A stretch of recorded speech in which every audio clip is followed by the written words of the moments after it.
ሰላም ጤና ይስጥልን እጅጉን የተወደዳችሁና የተከበራችሁ የአዲስ ስፖርት ቤተሰቦቻችን እንደምን አላችሁልን? ከእናንተው ከሆነው ከአዲስ ስፖርት የዩቲዩብ ቻናላችን አዳዲስ ስፖርታዊ ጉዳዮችን ልናካፍላችሁ እነሆ ዳግም ተገናኘን። ስለምታደምጡን፣ ስለምትከታተሉን ቆይታችሁም ከኛ ጋር ስለሆነ እጅጉን ከልብ አድርገን ነው የምናመሰግነው። በዛሬ ፕሮግራማችን የተለያዩ ስፖርታዊ ጉዳዮችን ወደ እናንተ እያደረስን ቆይታን እናደርጋለን።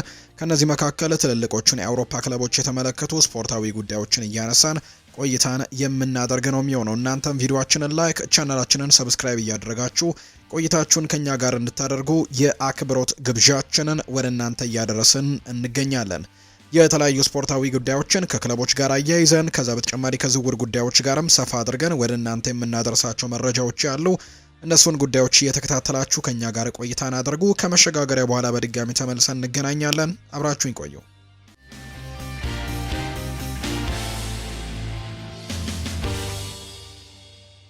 የሀገር ውስጥ መረጃን በማስቀደም ነው የምንጀምረው። ፋሲል ከነማም ከሸገር ከተማ ጋር አቻ ተለያይተዋል። በኢትዮጵያ ፕሪሚየር ሊግ መርሃ ግብር ፋሲል ከነማ ከሸገር ከተማ ጋር ያደረጉት ጨዋታም 0-0 በሆናቸው ውጤት ነው የተጠናቀቀው። ፋሲል ከነማን ያለፉትን 3 ጨዋታዎች ማሸነፍ አልቻለም። በሁለቱ አቻ ሲለያይ በአንዱ ደግሞ ሽንፈት ገጥሞታል። ሸገር ከተማ ያለፉትን 7 ጨዋታዎች ማሸነፍ አልቻለም። በአጠቃላይ የሊግ ደረጃቸውን ስንመለከት ፋሲል ከነማ በ26 ነጥቦች 3ኛ ደረጃ ላይ ሲቀመጥ፣ ሸገር ከተማ በአንጻሩ በ15 ነጥቦች 16ኛ ደረጃ ላይ የተቀመጠ ቡድን ያደርገዋል። ወደ ውጭ ሀገር ስፖርታዊ መረጃዎቻችን በዚሁ እናምራ። አርሰናልን የተመለከቱ መረጃዎችን በማስቀደም ነው የምንጀምረው። የገነባነው ጥሩ ነገር ሜዳ ላይ ማረጋገጥ አለብን ብሏል አሰልጣኝ ሚኬል አርቴታ ሲናገር። የአርሰናል ዋና አሰልጣኝ ሚኬል አርቴታ ከነገው የኖቲንግሃም ፎረስት ጨዋታ በፊት አስተያየታቸውን ሰጥተዋል። ሚኬል አርቴታ ሲናገሩ ቪክተር ዮኬሬሽ እኛ የምንፈልገው ደረጃ ጠንቅቆ ያውቃል። እኛ ከሱ ምን እንደምንጠብቅና ምን ደረጃ ላይ መድረስ እንደምንፈልግም ያውቃል ብለዋል። ማርቲን ዙቤሜንዲ በጣም ትሁት ተጫዋች ነው። በአርሰናል ውስጥም በሁሉም ሰው የሚከበር ተጫዋች ነው። ጥሩ ነገር እያደረግን ነው። ነገር ግን ዋናው ነገር ይህንን በእያንዳንዱ ጨዋታ ማረጋገጥ ነው ብለዋል። ነገሮችን ከጨዋታ ጨዋታ መላመድ ይኖርብናል። አሁን ብዙ ተጫዋቾች ወደ ሜዳ ተመልሰዋል። ይሄ የበለጠ አማራጭም ይሰጠናል ነው ያለው አሰልጣኝ ሚኬል አርቴታ። በንግግራቸው ወቅትም በቡድን ውስጥ አዲስ ጉዳት እንደሌለ ጭምር ነው እየተናገረም የሚገኘው። ዊሊያም ሳሊባ ስለ ቪክተር ዮኬሬሽ ይናገራል። ባለፈው የውድድር ዘመን ከሱ ጋር በተቃራኒው ስለተጫወትኩኝ የሱን ጥራት ያን ያውቀው ነበር። ከሱ ጋር መጫወት በጣም ከባድ ነበር። የሱ ተጋጣሚ ሆኖ መጫወትም እጅግ በጣም ፈታኝ ነበር። የሱን ኳሊቲ ያወቅኩትም ያኔ በተቃራኒ ስንጫወት ነው ሲል ጭምር ተናግሯል። ጎል ማስቆጠሩን እንደሚቀጥል እርግጠኛ ነኝ ሲል ነው ዊሊያም ሳሊባ ስለ ቡድን አጋሩ ቪክተር ዮኬሬሽ የተናገረው። አርቴታም እንዲሁ ሲናገር ዮኬሬሽ የምንፈልገውን ደረጃ ያውቃል። እኛ ደግሞ ከሱ ምን እንደምንጠብቅም እሱን ደረጃ ለማሳካትም ጠንክሮ እንደሚሰራ እናውቃለን ሲልም ጭምር ነው ሚኬል አርቴታ የተናገረው። ከሜዳ ውጭ በሚደረጉ ጨዋታዎች ላይ አርቴታ ሲናገር በእያንዳንዱ ጨዋታ ላይ ማተኮር አለብን። አሁን ተጨማሪ ተጫዋች ወደኛ ተመልሰዋል፣ የተሻሉ አማራጮችን ይሰጠናል ሲል ነው አርቴታ የተናገረው። ጠንካራ ቡድን እየገነባን ነው፣ እናም ይህንን ደግሞ በእያንዳንዱ ጨዋታ ማረጋገጥም ይጠበቅብናል ሲልም ጭምር ተናግሯል። ዙቤሜንዲ በጣም ጥሩ ተጫዋች እንደሆነ ሁላችሁም ታውቃላችሁ ሲል ጭምር ነው የተናገረው። ሾን ዳይች በጣም ድንቅ ስራን እየሰራ የሚገኝ አሰልጣኝ ነው። በጣም ከባድ ጨዋታ እንደሚጠብቀንም አምናለሁ ሲልም ጭምር ነው የተናገረው አሰልጣኝ ሚኬል አርቴታ። ሌላኛው ቶማስ ቱሄል በእንግሊዝ ብሔራዊ ቡድን ለመምረጥ ጥሩ ማህበራዊ ክህሎቶች እንደሚያስፈልጋቸው ተናግሯል። አርቴታስ በዚህ ጉዳይ ላይ ምን ትላለ ተብሎ ጥያቄ ቀርቦለት ነበር። ከሱ ጋር ሙሉ ለሙሉ እስማማለሁ። ቡድን መደገፍና የተለያዩ ሚናዎችን ለመወጣት በጣም አስፈላጊ ክህሎት ያስፈልጋቸዋል ሲልም ጭምር ነው የቶማስ ቱሄልን ሀሳብ የተጋራው። የአርሰናል ጉዳት የደረሰባቸው ተጫዋቾች ወደ ኖቲንግሃም ፎረስት ጨዋታ የመመለስ እድላቸውም ተብሎ ተጠይቆ ነበር። አርቴታ ምናልባት ከሕክምና ባለሙያዎች ጋር መነጋገር ይኖርብናል፣ በዚህ ሳምንት ለሚደረገው ጨዋታ ዝግጁ መሆናቸውን ለማወቅም ከነሱ ጋር ውይይቶችን እናደርጋለን ሲል ጭምር ነው አሰልጣኝ ሚኬል አርቴታ ከኖቲንግሃም ፎረስት ጋር ከሚደረገው የተወዳጁ እንግሊዝ ፕሪሚየር ሊግ መርሃ ግብር በፊት በነበረው ጋዜጣዊ መግለጫ ላይ የተናገረው። ማንቸስተር ዩናይትድን ደግሞ የተመለከቱ መረጃዎችን ወደ እናንተ እናድርስ። ካሴሜሮ ለተጨማሪ 1 ዓመት ሊቆይ ይችላል። ብራዚላዊው አማካይ ካሴሜሮ በማንቸስተር ዩናይትድ ቤት ያለው ለአንድ ተጨማሪ ዓመት መቆየት አማራጭን ያካተተ ውል ሊተገበር እንደሚችል ይፋ ሆኗል። ይህም የሆነው ካሴሜሮ የውድድር ዓመቱ በሁሉም ውድድሮች በ35 ጨዋታዎች በቋሚነት ከተሰለፈ እንደሆነ ተነግሯል። ካሴሜሮ እስካሁን በ18 ጨዋታዎች በቋሚነት የተሰለፈ ሲሆን ውሉን ለመጠቀምም በቀሪ ሁሉም ጨዋታዎች በቋሚነት መሰለፍ ይኖርበታል። ማንቸስተር ዩናይትድ በቀሪው የውድድር ዓመት 17 ጨዋታዎችን ነው የሚያደርገው። ካሴሜሮ ይህንን ጨዋታ ካሳካና ክለቡ ቻምፒየንስ ሊግ ከገባ ካሴሜሮ አሁንም በሚከፈለው ተመሳሳይ ክፍያ ተጨማሪ አንድ ዓመትም የመቆየት አማራጭ እንዳለው ጭምር የሚያሳዩ መረጃዎች ናቸው እየወጡ የሚገኙት። ነገር ግን በርከት ያሉ ክለብ ፈላጊዎች እንዳሉት ይነገራል። ከሀገሩ ሊግ ብራዚል ጨምሮ ወደ ሳዑዲ ሊግም እንዲሁ ሊያመራ የሚችልበት እድሎችም እንዳሉ ጭምር የሚያሳዩ መረጃዎችን ነው እየተመለከት ነው። ሜሰን ማውንት በዳረን ፍሌቸር ስር በ4-2-3-1 አስተላለፍ ያሳየው ጥሬ ያልሆነ ብቃት እንቅስቃሴው በአራት ተከላካይ ለሚጫወት ቡድን ምናልባት ተስማሚ አይደለም ብለው በርካቶች እንዲያነሱት አድርጓል። በሚኬል ካሪክ ረዳት አሰልጣኝ ስቲቭ ሆላንድም ተወዳጅ ቢሆንም ከብሩኖ ፈርናንዴዝ ከማቲያስ ኩኛና ከሜሰን ማውንት ከሶስቱ አንዳቸው ግን ተቀያሪ ወንበር ላይ መቀመጥ ይኖርባቸዋል። ስለዚህ አሁን ባለው ሁኔታ ሜሰን ማውንት ተጠባባቂ የመሆን እድሉ በጣም ሰፊ እንደሆነ ነው ሜል ስፖርት የተባለው የመረጃ ምንጭ እየተናገረ የሚገኘው። የማይክል ካሪክ ማጥቃት ላይ ያተኮረ የጨዋታ ስልት የማንቸስተር ዩናይትድ ተከላካይ መስመርን ይበልጥ ተጋላጭ ሊያደርገው እንደሚችል ግምቶች እየወጡ ነው። በሚድልስቦሮ ሳለም ቡድኑ በተደጋጋሚ ግቦችን ያስተናግድ የነበረ ሲሆን ይህንን ተመሳሳይ አቀራረብም በዩናይትድ ቤት ከተገበረ ከፍጥነትን ጋርም የሚቸገሩ እነ ሃሪ ማጓየር እነ ማቲያስ ደሊት ላይ ሌላ ጫናን መፍጠር እንደሚሆን ይታመናል። እንዴትም ለዚህ ጨዋታ ተስማሚ ይሆናሉ የሚለው ጉዳይም ትልቅ ጥያቄ ይነሳበታል። በተጨማሪም እንደ ሌኒ ዮሮ እና አይደን ሄቨን ያሉ አማራጮችም አሁንም እያደጉ ያሉ ወጣት ተጫዋቾች መሆናቸውን ተከትሎ ማይክል ካሪክ አንዳንድ ጊዜ መከላከል ሚዛኑን ለመጠበቅ በሶስት ተከላካዮችም ሊጫወት የሚችልበት እድልም እንዳለ ጭምር ነው ሜል ስፖርት የተባለው የመረጃ ምንጭ የተናገረው። ጋሪ ኔቭል ማንቸስተር ዩናይትድ በ2025 በሲቲ ከተሸነፈ በኋላ ሀሳቡን ሰጥቷል። ሩበን አሞሪም እሱ ለሚፈልገው የጨዋታ መንገድ የሚስማሙ ትክክለኛ ተጫዋቾች የሉትም። ስለዚህ ደግሞ አሰልጣኙ ላሉት ተጫዋቾችም ተስማሚ የሆነ የጨዋታ ስርዓትም ማምጣት ይኖርበታል ብሏል። ጋሪ ኔቭል በ2026 ሌኒ ዮሮ፣ ሊሳንድሮ ማርቲኔዝ፣ ሃሪ ማጓየር እና ሉክ ሾ በአራት ተከላካይ ለሚጫወት ቡድን ተስማሚ አይደሉም። እውነት ለመናገር በባክ 3 የሚጫወቱ ይበልጥም ምቾት ይሰማቸዋል ሲልም ጭምር ነው የተናገረው። ይህ ሳምንት አስገራሚ ነበር። በልምምድ ላይም የነበረው ድባብ እጅጉን አዎንታዊ ነው ብሏል ማይክል ካሪክ ሲናገር። በተጫዋቾችና በአሰልጣኝ ስታፍ አባላት በአጠቃላይ ድንቅ ድባብ ነበር። በትክክለኛው አቅጣጫ ላይም እየሄድን እንደሆነ ይሰማኛል ሲል ነው ማይክል ካሪክ የተናገረው። የቀድሞ የማንቸስተር ዩናይትድ ረዳት አሰልጣኝ የነበረው ሰው ደግሞ ሬኔ ይባላል። ስለ ሴኔ ላሜንስ ይናገራል።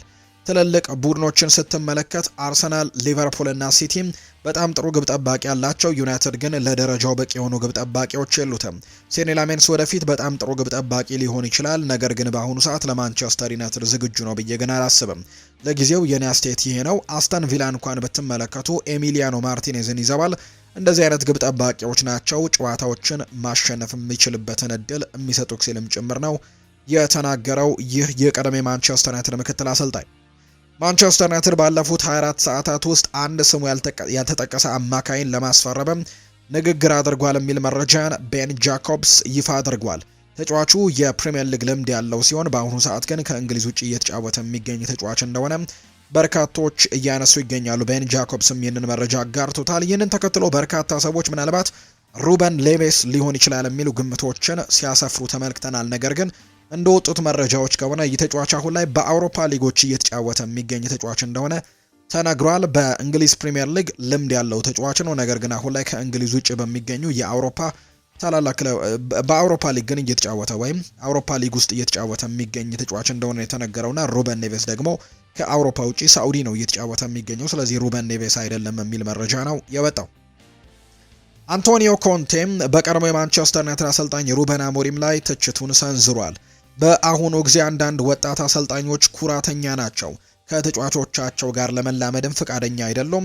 አንድ ወጣት አጥቂ ራስመስ ሆይለንድ ሲለፋ ከተመለከቱ እንዲለምድም እድል ከመስጠት ይልቅ ይወቅሱታል። ሁልጊዜም ከራሳቸው በስተቀር ሁሉንም ሰው ይወቅሳሉ ሲልም ጭምር ነው የተናገረው አንቶኒዮ ኮንቴ ስለ አሰልጣኝ ሩበን አሞሪም እና ስለ ወጣት አሰልጣኞች ሀሳቡን ሲናገር። ራስመስ ሆይለንድ ከማንቸስተር ዩናይትድ ከለቀቀ በኋላ አሁን ላይ ባለበት ናፖሊ በጣም ድንቅ የሚባል ጊዜን እያሳለፈ እንደሆነ ይታወቃልና በዚህ መሰረትም አሰልጣኝ አንቶኒዮ ኮንቴ አሰልጣኝ ሩበን አሞሪምን እንደወቀሰው ጭምር የሚያሳዩ መረጃዎችን ነው እየተመለከትን የምንገኘው። የሊቨርፑል ጉዳዮችንም እንዲሁ እናንሳም። ሳላህ በመመለሱ ደስተኛ ነኝ ብሏል አሰልጣኝ አርነ ስሎት። የሊቨርፑል አሰልጣኝ አርነ ስሎት ሙሐመድ ሳላህ ወደ ሊቨርፑል ሊመለስ በመሆኑ ደስተኛ መሆኑን የገለጸው።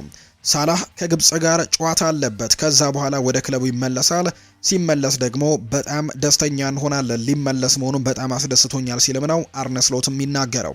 ሳላህ ለክለቡ ለእኔም በግል ወሳኝ ተጫዋች ነው ያሉት አሰልጣኝ አርነ ስሎት፣ ስለዚህም በመመለሱ ደስተኛ ነኝ። 15 አጥቂ ቢኖረኝም እንኳን በመመለሱ ደሰታለው ሳላህ ብቻ ስለሆነ ሲል ጭምር ነው አርነ ስሎት የተናገረው። በመጨረሻዎቹ ካደረጓቸው 11 ጨዋታዎች በበለጠም የውድድር ዘመናችንን ለመጀመር የምንችልበት ጊዜን እየጠበቅን ነው ሲልም የሊቨርፑል አሰልጣኝ አርነ ስሎት ነገ ከሚያደርጉት ጨዋታ አስቀድሞ በነበራቸው ጋዜጣዊ መግለጫ ላይ ሀሳባቸውን የተናገሩት። በዚህ የውድድር ዘመን ብዙ የመልሶ ማጥቃት ብዙ ጎሎች ተቆጥረውብናል። ስለዚህም ብዙ ኳሶች እንዳይቆጠረብንናም ላለመሸነፍ ደግሞ ተስማሚ ሚዛንም መፍጠር አለብን እንዳንሸነፍ ሲልም ጭምር ነው አርነ ስሎት የሚናገረው። በመሃል ሜዳችን ላይ ያሉ ተጫዋቾች በባህሪያቸው ከኳስ ጋር ምቾት የሚሰማቸውና ከኳስ ጋርም ጊዜያቸውን የሚያሳልፉ ናቸው። አሁን ላይ የፕሪሚየር ሊጉ ፍጥነት ደግሞ ይህንን ባህሪ በተወሰነ መልኩ አይደግፈውም። ከተመለከታችሁ እኛ ላይ ሁሉ ከግማሽ በላይ ጎሎች የተቆጠሩብን በካውንተር በመጡ ኳሶች ነው። ስለዚህም ይህንን ማሻሻል ይኖርብናል። በዚህ ዙሪያ እየተነጋገርን ነው። እንደምንፈታውም ስኬታማ እንደምንኖርበትም ተስፋ አደርጋለሁ። ከፒኤስቪ አይንድሆቨኑ ጨዋታ በኋላ መሻሻሎችን አሳይተናል። ተከታታይ 11 ጨዋታዎች አልተሸነፍንም። ምንም እንኳን እንደ አምናው ባይሆንም ደረጃችን አሁን ላይ በተወሰነ መልክ እየያዘ መጥቷል ሲልም ጭምር ነው የተናገረው አሰልጣኝ አርነ ስሎት ናቸው ይህንን ሀሳብ የሰጡት። ሌላኛው ከሲቲ ጋር የተያዙ ጉዳዮችን ነው የምናነሳው። ሲቲ ዛሬ በወጣው መረጃ መሰረት ማርክ ጉሂን ለማስፈረም እጅግ የቀረበ ቡድን መሆኑ ተነግሯል። ማንቸስተር ሲቲ የዝውውር ሂሳብን አቅርቧል። ማንቸስተር ሲቲ የክሪስታል ፓላሱን ተከላካይ የሆነውን ማርክ ጉሂን ለማስፈረምም 30 ሚሊዮን ፓውንድ የዝውውር ሂሳብ አቅርቧል። ክለቡ ከተጫዋቹ ጋር በግል ጥቅማ ጥቅም ዙሪያ ከስምምነት ለመድረስ ችግር እንደማይሆንበት ነው የተነገረው። ማንቸስተር ሲቲ በአሁኑ ሰዓት ከክሪስታል ፓላስ ጋር የሚያደርገው ንግግር በጥሩ ደረጃ ላይ ደርሷል። ማንቸስተር ሲቲ ለማርክ ጉሂ ለክሪስታል ፓላስም 30 ሚሊዮን ፓውንድ አካባቢ የሚገመት ይፋዊ ጥያቄን ያቀረቡለት። በሲቲና በጉሂ መካከልም ሁሉ ነገር ከስምምነት እንደተደረሰ ነው መረጃዎች የሚያሳዩት። ጉሂ በጥቅማ ጥቅም ከሲቲ ጋር ሙሉ ለሙሉ ተስማምተዋል። እንዲሁም ከፓላስ ጋርም በቃል ደረጃ መስማማታቸው ነው የተነገረው። ኦሊቨር ግላርሰንም ይህን ነገር አረጋግጠውታል። ማርክ ጉሂ ከነገው የክሪስታል ፓላስ ጨዋታም ስብስብ ውጪ እንደሆነ ጭምር ነው ኦሊቨር ግላርሰን የተናገሩትና በጣም ጠንካራ ድርድር እንዳደረጉና ማንቸስተር ሲቲ አሁን ላይ ይህን ተጫዋች ለማስፈረም ማጠናቀቁን የሚያሳዩ መረጃዎች ናቸው የወጡት። ሪያል ማድሪድ ኤርሊንግ ብራውት ሃላንድን የክረምት ተጫዋቾች የዝውውር መስኮት መጀመሪያ ፈራሚ ለማድረግ እቅድ አለው። ሃላንድም የሪያል ማድሪድ እና የስፔን እግር ኳስ አድናቂ እንደሆነ ፕሌቲጎል መረጃውን አጋርቷል። የሃላንድ ዝውውር የራሱ ውሳኔና የማድሪድ ፍላጎት ብቻ ነው የሚወስነው። እናም ማድሪድ ከሃላንድ ጋር ተስማምቶ ሪሊስ ክሎዝን እከፍላለሁ ካለም ማንቸስተር ሲቲ የማስቆም ምንም መብት የለውም። የፔፕ ጓርዲዮላ ክረምት ላይም ሊለቅ ይችላል የሚሉት ሩመሮችን ጨምሮ ለማንቸስተር ሲቲ ከባድ ነገር ሊሆን እንደሚችል ነው መረጃዎቹ የወጡት። አርሰናልን እንደምንመልጠው በጣም እርግጠኞች ነን ብሏል ቲያኒ ራይንደርስ። የማንቸስተር ሲቲው ተጫዋች ቲያኒ ራይንደርስ ቡድናቸው አርሰናል ላይ እንደሚደርስም እርግጠኛ መሆኑን የገለጸው። እውነት ለመናገር አርሰናልን እንደምንበልጠውና አቋሙ እንዳለንም በጣም እርግጠኞች ነን ሲል ቲያኒ ራይንደርስም እየተናገረ እንደሚገኝ ነው መረጃዎች የወጡት። አክሎም ሁላችንም በዚህ ዓመት እየተሻሻልን እንደሆነ ይሰማኛል ብዬ ማስባለው። ይሄ ጥሩ ምልክት ነው። አሁንም በምርጥ ብቃታችን ላይ እንዳለንም ይሰማኛል ሲልም ጭምር ነው የተናገረው ቲያኒ ራይንደርስ። የሪያል ማድሪድ ጉዳዮችን እናንሳ። ኤምባፔ ለሌቫንቴ ጨዋታ ላይደርስ ይችላል ተብሏል። የሪያል ማድሪዱ ተጫዋች ኬሊያን ኤምባፔ በነገው የሌቫንቴ ጨዋታ ላይ ላይሰለፍ እንደሚችል ይፋ ተደርጓል። ኬሊያን ኤምባፔ አሁንም ከጉዳቱ ሙሉ ለሙሉ አለማገገሙና የጉዳት ስሜትም እንዳለው ተዘግቧል። በተጨማሪም በቻምፒየንስ ሊግ ከሞናኮ ጋር በሚደረገው ጨዋታ መሰለፉ አጠራጣሪ እንደሆነ የተነገረው። ኤምባፔ በባርሴሎና ጨዋታ ከጉዳት ጋር የተሰለፈው የአሰልጣኝ ሻቪ አሎንዞን ስራ ለማዳን ለመሞከር እንደነበር ጭምር ነው ለኪፕ የተባለው የመረጃ ምንጭ የተነገረው። የርገን ክሎፕ ባዶ የተባሉ ቡድኖችን በመገንባትና በማዋቀር ላይ ያተኮረ ትልቅ ተሰጥኦን በማግኘትና በማዳበር የሚታወቅ አይነት አሰልጣኝ እንደሆነ ዘ አትሌቲክ መረጃውን አጋርቷል። በማይንስ የመውረድ ስጋት ያለበትን ትንሽ ቡድን በቡንደስሊጋው የተረጋጋ ቡድን አድርጎታል። በቦሩሲያ ዶርትመንድ እንደ ማሪዮ ጎትሰ፣ ሮበርት ሌቫንዶስኪ፣ ማርኮ ሮየስ፣ ሺንጂ ካጋባ ያሉ ሌሎችም ኮከቦችን ሰርቶ ለሁለት ጊዜ ቻምፒየንስ ሊግ ፍጻሜ አብቅቷቸዋል።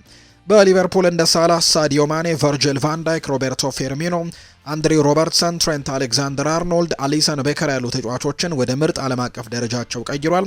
ከዛም ባለፈ ከ30 ዓመታት ቆይታ በኋላ ከነሱ ጋር እንግሊዝ ፕሪሚየር ሊግን፣ ቻምፒየንስ ሊግን፣ የዓለም ክለቦች ዋንጫንና ሌሎች ዋንጫዎችንም አሸንፏል። የርገን ክሎፕ ኮከቦችን መፍጠርና ክለቦችን መገንባት የሚችል አይነት አሰልጣኝ እንደሆነ ነው ዘ አትሌቲክ መረጃውን ያጋራውና ምናልባት ሪያል ማድሪድ ይህንን ነገር ማሳካት የሚችል ከሆነ የርገን ክሎፕን ማምጣት የሚችል ከሆነ ትልቅ ነገርን ለማግኘትም እድሉ ይኖራቸዋል ተብሎ እንደሚታሰብ የሚያሳዩ መረጃዎች ናቸው አሁን ላይ እየወጡ የሚገኙት። ሮድሪጎ አሁንም በሱፐር ካፕ ፍጻሜ ባጋጠመው መጠነኛ ጉዳት እየተሰቃየ በመሆኑ በነገው የሌቫንቴ ጨዋታ ላይም አይገኝም ተብሏል። ሪያል ማድሪድ የ19 ዓመቱን የባየር ሌቨርኩዘን አጥቂ የሆነውን ክሪስቲያን ኮቪን ለማስፈረምን ፍላጎት አለው። ተጫዋቹ ዋጋው 50 ሚሊዮን ዩሮ በላይም እንደሚሆን ግምቶች እየወጡ ይገኛሉ። ሪያል ማድሪድ ሻቪ አሎንዞን ካሰናበተ በኋላ ቆሞ የነበረውን የቪኒሲዮስ ጁኒየርን የኮንትራት ውልም እድሳት ድርድር በዚህ ወር እንደ አዲስም ከተጫዋቹ ጋር ድርድር ይጀምራል ተብሎ እንደሚታሰብ ነው ላካንዴ ናሴር መረጃውን ያጋራው። አርቫሎ አርቤልዋ ነገ ከሚደረገው ጨዋታ በፊት ጋዜጣዊ መግለጫ ሰጥቷል። ለነገው ጨዋታ ዝግጁ ነን፣ በጉጉትም እየጠበቅን ነው። ጨዋታው ምን ያክል አስፈላጊ እንደሆነም እናውቃለን ሲል ነው አርቫሎ አርቤልዋ የተናገረው። በልምምድ ሰዓት ከአንድ ሰዓት ቀድሞ ስለመገኘትም ሲናገር እንደተናገርኩት ወደዚህ ኃላፊነት ከመጣውበት ቀን ጀምሮ ስራ እስኪጠናቀቅም ለዚህ ክለብ ጠንካራነት እሰራለሁ፣ ብዙ መስራትም እንዳለብኝ ያምናለሁ ብሏል። ስለ ደጋፊዎች ተቃውሞ ሲናገር ደጋፊዎቹ ተጫዋቾቹን እንዲደግፉና ከጎናቸው እንዲሆኑ እጠይቃለሁ፣ ነገር ግን ሳንቲያጎ ቤርናቢው የሚደረገውን ሁሉ አከብራለሁ ሲልም ነው አርቫሎ አርቤሎ የሚናገረው። ለተጫዋቾች ምን ማድረግ እንዳለባቸው የምነግራቸው እኔ ነኝ። እናም ደግሞ ማድረግ ካልቻሉ ተጠያቂም ሆነው እኔ እንጂ እነሱ አይደሉም፣ ምክንያቱም ምን ማድረግ እንዳለብን በደንብ አስረዳቸዋለሁ ማለት ነው ሲል አርቤሏ ተናግሯል። የጁድ ቤሊንጋምን ሚና በተመለከተም ሲናገር እሱ አስደናቂ የእግር ኳስ ተጫዋች ነው፣ አስደናቂ ችሎታዎችም አሉት፣ መፍጠር ይችላል፣ ማጥቃቱንም ማሳደግ ይችላል፣ እንዲሁም ሳጥኑን መስበርም ይችላል፣ እናም ያንን መጠቀምም አለብን ሲልም ጭምር ነው የተናገረው። ማርክ አንድሬ ቴር ስቴገን ዢሮናን ለመቀላቀል ተቃርቧል። የባርሴሎናው ግብ ጠባቂ ማርክ አንድሬ ቴር ስቴገን ዢሮናን በውሰት ውልም ለመቀላቀል ከጫፍ መድረሱን የተነገረው ጀርመናዊው ግብ ጠባቂ ቴር ስቴገን ዢሮናን እስከ ውድድር ዘመኑ መጨረሻም እንደሚቀላቀል ነው የተዘገበው። በባርሴሎና ዢሮናና ግብ ጠባቂው መካከል የሚደረገው ስምምነትም የመጨረሻው ምዕራፍ ላይ እንደሚገኝ የተነገረው ማርክ አንድሬ ቴር ስቴገን የዢሮናን የዝውውር ጥያቄ መቀበሉ የስፔን መገናኛ ብዙሃን ናቸው የዘገቡት።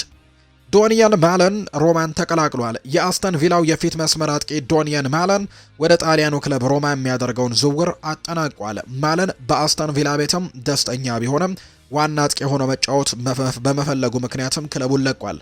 ተጫዋቹ በ2 ሚሊዮን የውሰት ክፍያና በ25 ሚሊዮን ዩሮ የመግዛት ግዴታ ሮማን ተቀላቅሏል። አሰልጣኝ ኡናይ ኤምሪ በቡድናቸው ውስጥም ዶኒያን ማለንን እንደ አጋዥ ሁለተኛ አጥቂ አድርገው እንደሚመለከቱት ተነግሯል። ተጫዋቹ ከኦሌ ዋትኪንስ ጋር ሳይጣመር ብቻውን የዋና አጥቂ ሚናውን ሲወስድም ስኬታማነቱ አነስተኛ እንደነበር የሚታወስ ነው። የፕሪሚየር ሊጉ የወሩ ምርጥ ተጫዋች ይፋ ተደርጓል። የእንግሊዝ ፕሪሚየር ሊግ የ2025-26 የውድድር ዘመን የወርሃ ታህሳስ የወሩ ምርጥ ተጫዋች ይፋ ተደርጓል። በዚህ መሰረትም የሊድሱ የፊት መስመር አጥቂ የሆነው ዶሚኒክ ካልቨርት ልዊን የወሩ ምርጥ ተጫዋች በመሆን መመረጥ ችሏል። ካልቨርት ልዊን በውድድሩ በወሩ ባደረጋቸው 5 የሊግ ጨዋታዎችም 6 ጎሎችን በማስቆጠር ጥሩ የሚባል ጊዜን አሳልፏል። አሰልጣኝ ኡናይ ኤምሪ ደግሞ የወሩ ምርጥ አሰልጣኝ ተብለዋል። የእንግሊዝ ፕሪሚየር ሊግ የ2025-26 የውድድር ዘመን የወርሃ ታህሳስ የወሩ ምርጥ አሰልጣኝ ይፋ ተደርጓል። በዚህ መሰረትም የአስተን ቪላው አሰልጣኝ ኡናይ ኤምሪ የወሩ ምርጥ አሰልጣኝ በመባልም ተመርጠዋል። አሰልጣኝ ኡናይ ኤምሪ ቡድናቸውን እየመሩ በወሩ ካደረጓቸው 6 ጨዋታዎች 5ቱን ማሸነፍ የቻሉበት ወር እንደነበር ነው የተመለከት ነው። የተወደዳችሁና የተከበራችሁ ቤተሰቦቻችን ለዛሬ ያዝንላችሁ አዳዲስ ስፖርታዊ ጉዳዮቻችን እነዚህ ነው የሚመስሉት። ስላደመጣችሁን፣ ስለተከታተላችሁን፣ ቆይታችሁንም ከኛ ጋር ስላደረጋችሁ እጅጉን ከልብ አድርገን ነው የምናመሰግነው። ፉአድ ባህሩ የዛሬውን ፕሮግራም እየመራው ከእናንተ ጋር ቆይታን አድርጌያለሁ። በቀጣይ ፕሮግራሞቻችን ሌሎች አዳዲስ ስፖርታዊ ጉዳዮችን፣ ሌሎች አዳዲስ መረጃዎችን አካተን በድጋሚ ተመልሰን የምንገናኝ ይሆናል። ስላደመጣችሁኝ፣ ስለተከታተላችሁኝ፣ ቆይታችሁም ከኛ ጋር ስለነበር እጅጉን ከልብ አድርገን እናመሰግናለን። ፉአድ ባህሩ ፕሮግራሙን እየመራው ከእናንተ ጋር ቆየው። በቀጣይ ፕሮግራሞቻችን እንገናኛለን። መልካም ጊዜ እንዲሆንላችሁ በአክብሮት ነው የምመኘው።